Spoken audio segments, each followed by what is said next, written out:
Om Swastiastu, Assalamualaikum warahmatullahi wabarakatuh, Shalom, Namo Buddhaya, Salam Harmoni. Halo semuanya, saya Tiara Arifa. Baiklah, kali ini kita akan membahas tentang strategi pembelajaran, yaitu tentang model pembelajaran berbasis proyek.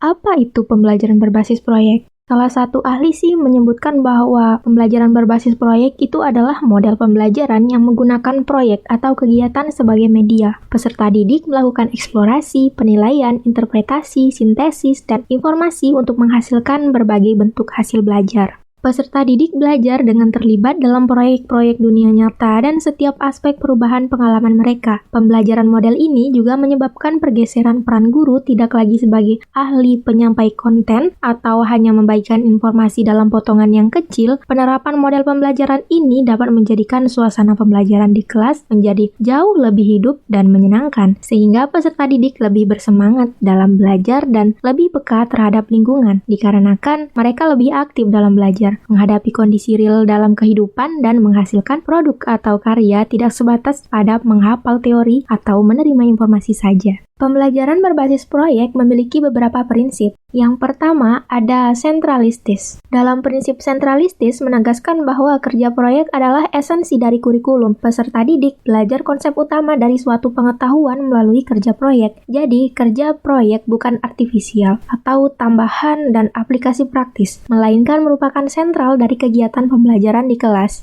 Kemudian, prinsip pertanyaan pendorong atau penuntun. Prinsip ini adalah kerja proyek dimulai dengan berfokus pada pertanyaan atau permasalahan yang mendorong peserta didik untuk berusaha memperoleh konsep atau prinsip-prinsip tertentu. Yang ketiga, ada prinsip investigasi konstruktif. Ini merupakan proses yang mengarah kepada pencapaian tujuan yang mengandung kegiatan inquiry atau penyelidikan, pembangunan konsep, pemecahan masalah, dan keputusan. Yang keempat, ada prinsip otonomi, yaitu mengandung pengertian bahwa terdapat kemandirian peserta didik dalam melaksanakan proses pembelajaran, bebas menentukan pilihannya sendiri, bekerja dengan supervisi yang minimal, dan bertanggung jawab. Kemudian yang terakhir ada prinsip realistis, yaitu berarti bahwa proyek yang dilakukan berhubungan dengan kehidupan nyata dan bukan dibuat-buat. Peserta didik membuat suatu proyek yang nyata dan berfokus pada permasalahan yang otentik dan bukan simulasi. Nah, pembelajaran berbasis proyek ini juga memiliki karakteristik pembelajaran sebagai berikut.